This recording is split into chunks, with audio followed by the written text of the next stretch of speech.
Est-ce qu'on n'en fait pas un petit peu trop pour ce coronavirus ce matin ? Oui, Yves, bonjour. Bonjour Patrick. Oui, plusieurs voix qui commencent à se faire entendre sur le thème du « est-ce qu'on n'en a pas un peu trop fait contre ce coronavirus ?»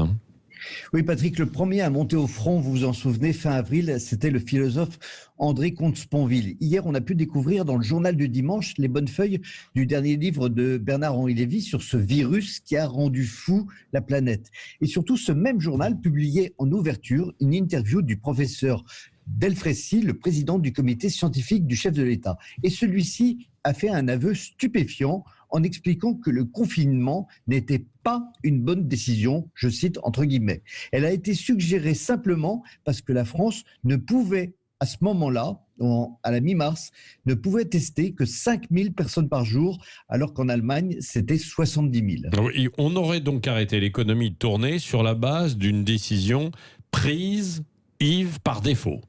Exactement. Le professeur Delfraissy ajoute que c'était une des solutions proposées par le comité scientifique, mais que ce sont les politiques et eux seuls qui ont décidé de la retenir et de l'appliquer aussi fermement. Le problème, c'est que cette décision a été prise dans l'urgence et sans en mesurer toutes les conséquences. Et maintenant, on commence justement à voir que ce confinement a coûté au moins 400 milliards d'euros à la nation, sans compter les faillites et le chômage qui arrivent maintenant. Ah oui, c'est tout à fait louable de la part d'un scientifique de dire « nous nous sommes trompés », mais les autres pays aussi, Yves.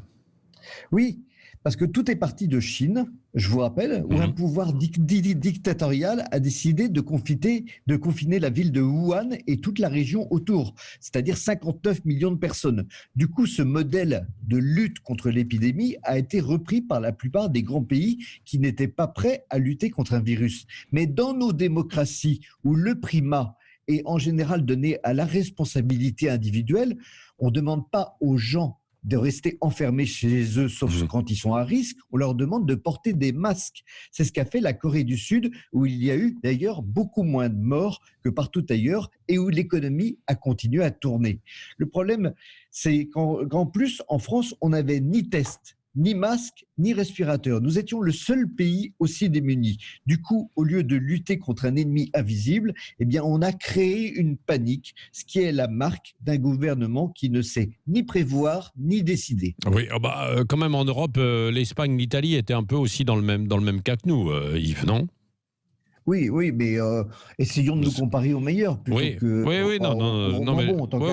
non, mais c'est vrai, mais quand même.